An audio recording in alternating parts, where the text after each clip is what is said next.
Hello everyone, this is CA Isha Agarwal, your friend, mentor, and guide for the subject audit, and I am here to make the subject easy for you with fun things and in less timings.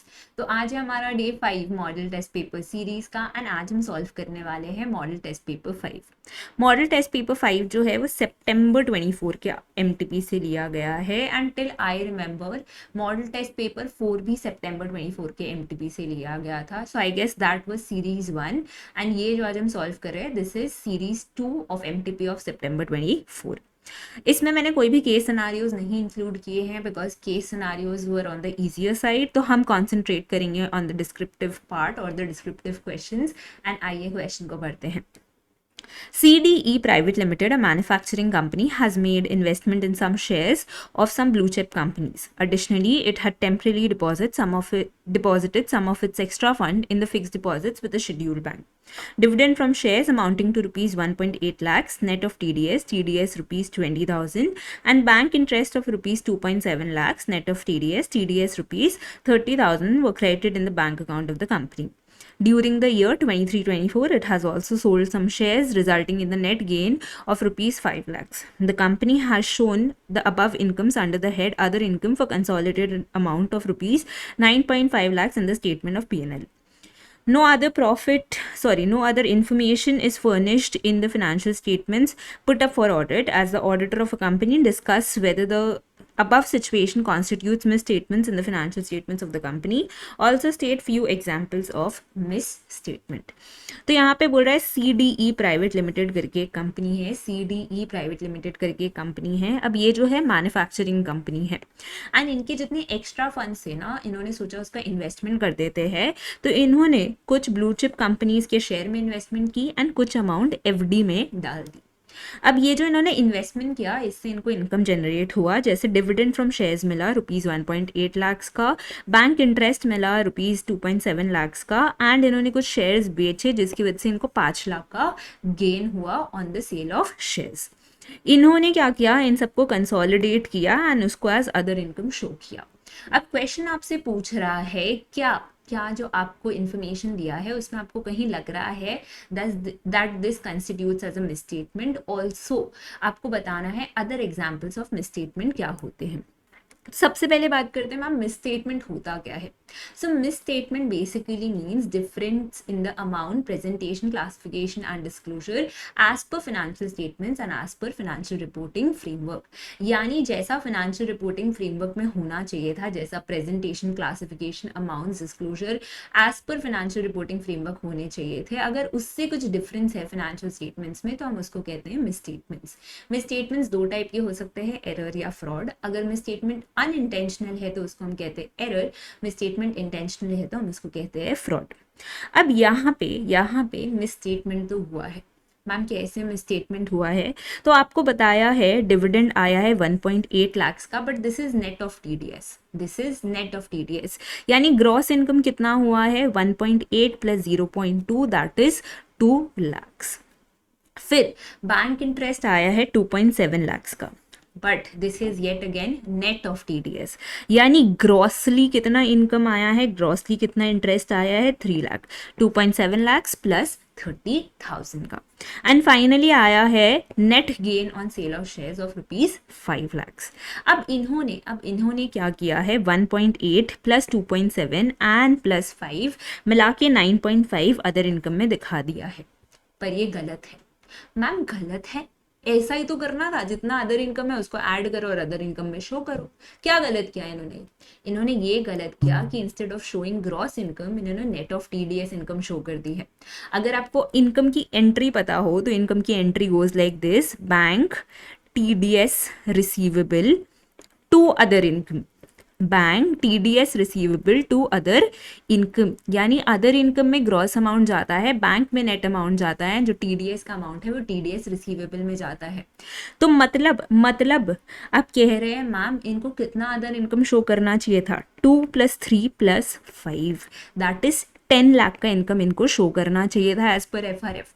As per FRF इनको 10 लाख का income show करना चाहिए था, but इन्होंने कितना income show किया है 9.5 lakh, and this constitutes as a misstatement. तो आपको बताना पड़ेगा सबसे पहले मिस स्टेटमेंट का मतलब, फिर आपको बताना पड़ेगा कैसे कैसे क्वेश्चन ने ये गलती, जैसे कैसे क्वेश्चन में सीडीई प्राइवेट लिमिटेड ने ये गलती की है कि उन्होंने जो नेट ऑफ टीडीएस अमाउंट है उसको जोड़ के अदर इनकम में शो किया है instead of gross amounts. Further question ने आपसे एक और चीज पूछा था, क्वेश्चन ने आपसे पूछा था कि कुछ एग्जाम्पल्स ऑफ मिसस्टेटमेंट्स बताइए। तो मैम क्या एग्जाम्पल्स हो सकते हैं मिसस्टेटमेंट्स के? तो बड़े आसान एग्जाम्पल्स हैं मिसस्टेटमेंट्स के। कोई भी एफआरएफ से उल्टा पुल्टा चीज लिख सकते हैं आप, जैसे कैपिटल को रेवेन्यू एक्सपेंडिचर मान लिया, डिस्क्लोजर जैसा होना चाहिए था एफआरएफ में वैसा नहीं किया, कुछ डिफरेंस हो गया एफएस में, कुछ इनअप्रोप्रिएट अकाउंटिंग पॉलिसीज लगा दी, अकाउंटिंग एस्टिमेट का सही यूज नहीं किया, ओवरस्टेटिंग हो गया, या understating of expense income asset liability हो गया, या intentional booking of fake expenses हो गया। मुझे लगता है ये तो आपको याद करने की जरूरत नहीं, ये तो आप खुद से ही लिख के आ जाओगे। Just remember the formula. Misstatement का मतलब ये होता है amount presentation classification disclosure as per FRF and amount presentation classification disclosure as per FS में जो डिफरेंस है हम उसको कहते हैं मिस स्टेटमेंट। सो क्वेश्चन अच्छा था, क्वेश्चन अच्छा इसीलिए था बिकॉज आई बिलीव कि बहुत सारे बच्चों को लगता है नेट ऑफ टीडीएस अमाउंट ही जाता है एंड उनको समझ में ही नहीं आता है इस क्वेश्चन में कुछ मिसस्टेटमेंट है। तो क्वेश्चन उस वाइज अच्छा था, लॉजिक एप्लीकेशन था, एंड अगर आप ये चीज सही से करके आए, सही से समझ के आए, तो आई गेस आराम से आप ये आंसर लिख पाते। Next question.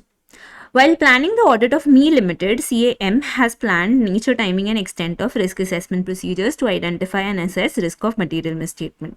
How risk should be assessed by auditor CAM? It is also well known that the assessment of risk is a matter of professional judgment, which specific matters are not to be included in audit risk. Additionally, CAK, one of the team members of CAM, is of the view that materiality and audit risk are considered only at the planning stage of audit. Comment. तो यहाँ पे बोल रहा है मी limited करके एक company है and उसका ऑडिट हो रहा है। ऑडिट कौन कर रहे हैं? सीएएम कर रहे हैं, एंड सीएएम ने क्या किया है? रिस्क असेसमेंट प्रोसीजर्स परफॉर्म कर लिया है। अब आपसे क्वेश्चन पूछ रहा है रिस्क कैसे असेस किए जाने चाहिए सीएएम द्वारा। उसके बाद आपसे क्वेश्चन पूछ रहा है कि क्या ऐसी चीज़ें हैं जो ऑडिट रिस्क में नहीं आती है, एंड सीए के जो one of the team members है उनको ऐसा लगता है मटीरियलिटी एंड ऑडिट रिस्क का यूज सिर्फ प्लानिंग स्टेज में होता है, तो आपको इसका क्लैरिफिकेशन देना है। तो आइए एक एक करके इसको आंसर करते हैं। सबसे पहला क्वेश्चन था how should the risk B assessed bye the auditor CAM. तो आपको बताना पड़ेगा कि जब वो रैप परफॉर्म करेंगे तो वो आइडेंटिफाई करेंगे, असेस करेंगे रिस्क, उसको सिग्निफिकेंस ऑफ रिस्क देखना चाहिए, उसको लाइकलीहुड ऑफ देयर अकरेंस देखना चाहिए, एंड समझना चाहिए रिस्क कितना फाइनेंशियल स्टेटमेंट्स को इम्पैक्ट कर सकता है और नहीं। बट इसके साथ साथ आपको ये भी बताना पड़ेगा assessing risk is a matter of professional judgement. आप कभी भी प्रिसाइजली रिस्क को मेजर नहीं कर सकते, यानी रिस्क 2% है, 3% है, 4% है, आप ऐसा नहीं बोल सकते। तो वहां पे ऑडिटर को अपने प्रोफेशनल जजमेंट यानी एक्सपीरियंस, नॉलेज, ट्रेनिंग का यूज करना पड़ेगा। रही बात ऑडिट रिस्क की, तो ऑडिट रिस्क का मतलब होता है risk of giving inappropriate opinion on the financial statement. अब क्या आता है ऑडिट रिस्क में, ये तो बहुत लोगों को पता होता है, बट क्या नहीं आता है ऑडिट रिस्क में इज अ गुड क्वेश्चन। तो दो चीजें ऑडिट रिस्क में नहीं आती है। सबसे पहले बिजनेस रिस्क, यानी risk due to loss of litigation, adverse publicity, ये सब ऑडिट रिस्क में नहीं आता। दूसरा अगर कोई ऐसा फाइनेंशियल स्टेटमेंट्स है जो ट्रू एंड फेयर व्यू दे रहा है, कोई ऐसा फाइनेंशियल स्टेटमेंट्स है जो ट्रू एंड फेयर व्यू दे रहा है एंड उस पे ऑडिटर गलत ओपिनियन यानी उस पे ऑडिटर क्वालिफाइड ओपिनियन दे दे, तो that is considered as a matter of gross negligence by the auditor and not audit risk. यानी मैं कह रही हूँ फाइनेंशियल स्टेटमेंट्स में सब कुछ सही है, financial statements true and fair view दे रहा है, बट उस पे ऑडिटर क्या करता है क्वालिफाइड ओपिनियन दे देता है एंड कहता है कि देखो ये फाइनेंशियल स्टेटमेंट रिलायबल नहीं है। तो भैया ये तुम्हारी गलती है, ये ऑडिट रिस्क में नहीं आएगी। तो ये मैटर भी हम ऑडिट रिस्क में कंसिडर नहीं करते हैं। लास्टली सीए की जो मन की बात है कि ऑडिट रिस्क और मटीरियलिटी सिर्फ प्लानिंग ऑफ ऑडिट में यूज होती है, तो उसको थोड़ा समझाइए कि ऐसा नहीं है। ऑडिट रिस्क एंड मटीरियलिटी का यूज 3-4 जगह होता है, जैसे प्लानिंग एंड परफॉर्मिंग में तो होता ही है, फिर जितने भी मिसस्टेटमेंट्स आइडेंटिफाई हुए हैं उसका इफेक्ट एवेलुएट करने में भी होता है। और जस्ट अ सेकेंड, हाँ, और जितने अनकरेक्टेड मिसस्टेटमेंट्स है उसको भी इवेलुएट करने में होता है कि वो मटेरियल है या नहीं है। So audit risk and materiality are not just use in the planning stage of audit, आपको बताना पड़ेगा। इसके अलावा आइडेंटिफाइड मिसस्टेटमेंट्स को इवेलुएट करने में और अनकरेक्टेड मिसस्टेटमेंट्स का इफेक्ट देखने में भी उनका यूज होता है। So one by one you will have to give the answer, एंड मुझे लगता है अगर आप क्वेश्चन ध्यान से पढ़ें, एक एक करके आराम आराम से आंसर लिखें तो आप आराम से आंसर लिख पाएंगे। नेक्स्ट क्वेश्चन पे आते हैं। CAM, the auditor of a company, has planned to use substantive analytical procedures during the course of audit. In this regard, he has decided to use such procedures in the following areas: for testing the relationship between sales and cost of sales, for testing right over certain assets forming a part of accounting balances. Comment upon the approach, upon his approach along with reasons. तो यहाँ पे बोल रहा है CAM करके एक auditor है जो कि एक कंपनी को ऑडिट कर रहे हैं, एंड उन्होंने सोचा सब्सटैंटिव एनालिटिकल प्रोसीजर्स का यूज करते हैं। बिल्कुल सही सोचा, कुछ भी गलत नहीं है। आप ऐसे 520 पढ़ते हैं तो उसमें बताया गया है कि सब्सटैंटिव एनालिटिकल प्रोसीजर्स का आपको यूज करना ही चाहिए, क्योंकि उससे आपको अनयूजुअल चीजों के बारे में, अनयूजुअल मिसस्टेटमेंट्स के बारे में पता चलता है। तो उन्होंने क्या किया, उन्होंने एनालिटिकल प्रोसीजर्स का यूज दो जगह किया। सबसे पहला between sales and cost of sales, यानी इन दोनों के बीच में रिलेशनशिप एस्टैब्लिश करने के लिए किया, एंड दूसरा rights and obligation over assets check करने के लिए किया। अब एक एक करके बात करते हैं। सबसे पहले अगर बात करें सेल्स और कॉस्ट ऑफ सेल्स के बीच में रिलेशनशिप एस्टैब्लिश करने के लिए, तो analytical procedure is one of the best procedure. क्यों? क्योंकि sales and cost of sales are kind of related.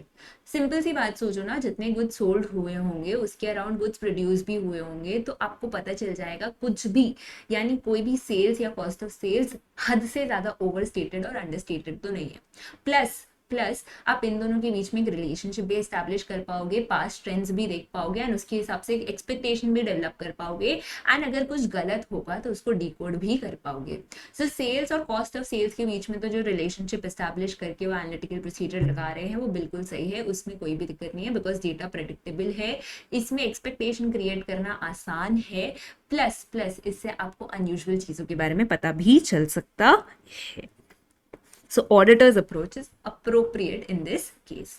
अगर बात करें दूसरे केस की, तो वहां पे बोल रहा है राइट ओवर एसेट्स और rights and obligations of asset check करने के लिए CAM जो है एनालिटिकल प्रोसीजर लगा रहे हैं। अब अगर आपने सूटेबिलिटी ऑफ एनालिटिकल प्रोसीजर पढ़ा होगा तो उसमें आपने पढ़ा होगा कि कुछ असर्शंस के लिए एनालिटिकल प्रोसीजर्स आर यूजफुल, जैसे कंप्लीटनेस हो गया या वैल्यूएशन हो गया, बट कुछ असर्शंस के लिए जैसे राइट्स एंड ऑब्लिगेशन या एग्जिस्टेंस, वहां पे analytical procedures may not work very well. क्यों? क्योंकि राइट्स एंड ऑब्लिगेशन चेक करने के लिए जो बेस्ट प्रोसीजर है दैट इज इंस्पेक्शन। जो चीजें आपको डॉक्यूमेंट से पता चल सकती है, जो चीजों के बारे में आपको डॉक्यूमेंट से पता चल सकता है in case of rights and obligation, वो आपका एनालिटिकल प्रोसीजर से पता नहीं चलेगा। सो जो एनालिटिकल प्रोसीजर का यूज है इन राइट्स एंड ऑब्लिगेशन वो गलत है, वहां पे वो यूज नहीं होना चाहिए। तो जो सेकेंड अप्रोच है applying analytical procedure in rights and obligation, तो वो इनएफेक्टिव है थोड़ा। वहां पे जो CAM है उनको इंस्पेक्शन की तरफ जाना चाहिए, फिजिकल वेरिफिकेशन के थ्रू पता करना चाहिए, एंड कंफर्मेशंस का यूज करना चाहिए। That will be a better procedure.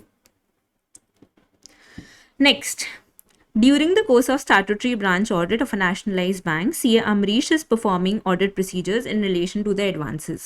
He has verified the selected sample of borrower accounts representing advances and found nothing unusual. In a banking environment, there exists documentary evidence containing observations or comments on advances which can be useful to the statutory branch auditor in performing an effective audit.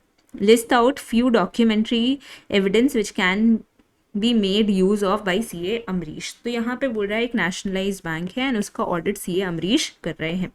CA Amrish चाहते हैं कि जितने कुछ documentary evidences होते हैं banking environment में वो उसका यूज़ करें एंड पता लगाए कुछ चीज़ों के बारे में, अगर वो कुछ मिस आउट कर रहे हैं या बैंक का एनवायरनमेंट समझे, बैंक ये मिस स्टेटमेंट समझे। तो आपसे यहाँ क्वेश्चन ने पूछा है क्या क्या डॉक्यूमेंट्री एविडेंसेस होते हैं, क्या क्या डॉक्यूमेंट्री एविडेंसेस होते हैं जो बैंक्स में प्रेजेंट होते हैं।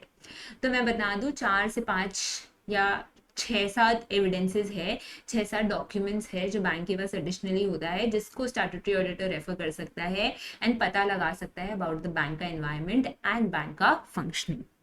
जैसे प्रीवियस ईयर ऑडिट रिपोर्ट, ये तो आप हर एंटिटी में ही करते हो। फिर latest inspection report of bank officials, तो बैंक में ना आए दिन कभी आरबीआई इंस्पेक्शन कर रहा है, कभी बैंक की टीम इंस्पेक्शन कर रही है, कभी इंटरनल टीम इंस्पेक्शन कर रही है, कभी एक्सटर्नल, तो बहुत सारे डॉक्यूमेंट्स इकट्ठा हो जाते हैं जो स्टैट्यूटरी ऑडिटर रेफर कर सकता है। RBI's latest inspection report, concurrent और internal auditor report, yet again ये तो आप हर एंटिटी में करते हो। report on verification of security, any other internal report and managers charge handing over report। तो ये तो मुझे लग रहा है थोड़ा डिफिकल्ट है आपके लिए याद करना, ये आप याद कर लोगे तो that is more than enough. ये क्वेश्चन मैंने इसलिए इंक्लूड किया कि बहुत सारे बच्चे एडवांसेस और ऑडिट देखते ही ऑडिट ऑफ एडवांसेस के बारे में लिख के आ जाते हैं एंड डॉक्यूमेंट्स के बारे में भूल जाते हैं। So this question is just to clarify कि कल को आपसे कोई डॉक्यूमेंट्री एविडेंस के बारे में पूछे तो आपको ये सारे डॉक्यूमेंट्स लिस्ट आउट करने हैं, कुछ और नहीं। And we come to the last question for today. CAN, Statutory Auditor of QST Limited, appointed for a term of 5 years, has completed audit for the first financial year ending on 31st March 24. In compliance with requirements of professional standard, an audit file has been assembled. After about a period of 6 months from the date of issue of audit report, he gets a call from the CFO of the company to share complete audit files so that financial reporting of the company can be improved upon in coming periods. Is it mandatory for the statutory auditors to share audit file with the client? What are the requirements for making audit documentation available to the clients? मतलब यहाँ पे question कह रहा है QST limited करके एक company है जिसका ऑडिट CAN कर रहे हैं। CAN just like any other subsequent auditor 5 साल के लिए अपॉइंटेड है and in compliance with the professional standards that is SA 230 SQC1, उसने आराम से अपना जो है डॉक्यूमेंटेशन कर लिया है एंड डॉक्यूमेंटेशन की असेंबली भी कर ली है। अब ये सब करने के बाद लगभग 6 महीने बाद उसको CFO से कॉल आता है, कंपनी के CFO से कॉल आता है एंड वो कहते हैं कि प्लीज़ अपना कंप्लीट ऑडिट फाइल शेयर कर दो सो दैट हम उसके जो भी एरियाज है, जो भी इंप्रूवमेंट्स है वो लुक अपॉन कर पाए एंड उसको अपनी कंपनी में इम्प्लीमेंट कर पाए, यानी अपनी फाइनेंशियल रिपोर्टिंग प्रोसेस सुधार पाए। अब आपसे क्वेश्चन पूछ रहा है क्या ये मैंडेटरी होता है स्टैट्यूटरी ऑडिटर के लिए कि वो अपने पूरे ऑडिट फाइल्स क्लाइंट के साथ शेयर करे, और दूसरा आपसे पूछ रहा है what are the requirements of making audit documentation available to the client. तो अगर आपको पता हो SQC1 कहता है जो ऑडिट डॉक्यूमेंटेशन है that is under the ownership of auditor, यानी ऑडिट डॉक्यूमेंटेशन का ओनरशिप किसके पास होता है? ऑडिटर के पास होता है। ऐसा कहीं पे भी जरूरी नहीं है कि ऑडिटर को अपनी कंप्लीट ऑडिट फाइल क्लाइंट के साथ शेयर करनी है, क्योंकि ownership is under the auditor. हाँ, अगर ऑडिटर चाहे तो वो कुछ एक्सट्रैक्ट्स या कुछ parts of audit file client के साथ शेयर कर सकता है, बट ये शेयर करते समय उसको ध्यान रखना चाहिए कि उसको ऑब्जेक्टिविटी या इंडिपेंडेंस कॉम्प्रोमाइज ना हो। ये क्वेश्चन मैंने इसलिए लिखा है, ये क्वेश्चन मैंने इसीलिए आपको इस वीडियो में कराया है बिकॉज यहाँ पे मैं आपको बताना चाहती हूँ अबाउट द कीवर्ड्स। तो बहुत सारे बच्चे बोलेंगे मैम कितना इजी आंसर था, आराम से लिख लेते। हाँ, लिख लेते, इजी भी है, एग्जाम में आ जाए तो बहुत अच्छी बात है, बट फिर भी there is the chance that you may lose marks in this question and the reason being very simple. हो सकता है आप इसमें जो कीवर्ड्स है वो मिस आउट कर दो। तो मैं बता दूं इसमें कीवर्ड्स आपको इंश्योर करना है कि आप जब बता रहे हैं about sharing of audit documentation तो आप उसमें लिखे कि पोर्शंस और एक्सट्रैक्ट शेयर किया जा सकता है, बट इस डिस्क्लोजर के साथ ऑडिटर को इंश्योर करना चाहिए कि validity of the work perform और इंडिपेंडेंस ऑफ ऑडिटर कॉम्प्रोमाइज ना हो या ऑब्जेक्टिविटी ऑफ ऑडिटर कॉम्प्रोमाइज ना हो। तो ये पैरा आपको ध्यान रखना है, ये पैरा आपको याद करना है सच दैट कल को ये क्वेश्चन आता है तो आप इसमें फुल मार्क्स सिक्योर कर पाए। So that is it for day 5. अब हम मिलेंगे day 6 में। I hope you are liking this series and if you do so, do like, share, comment and subscribe to the channel. Thank you.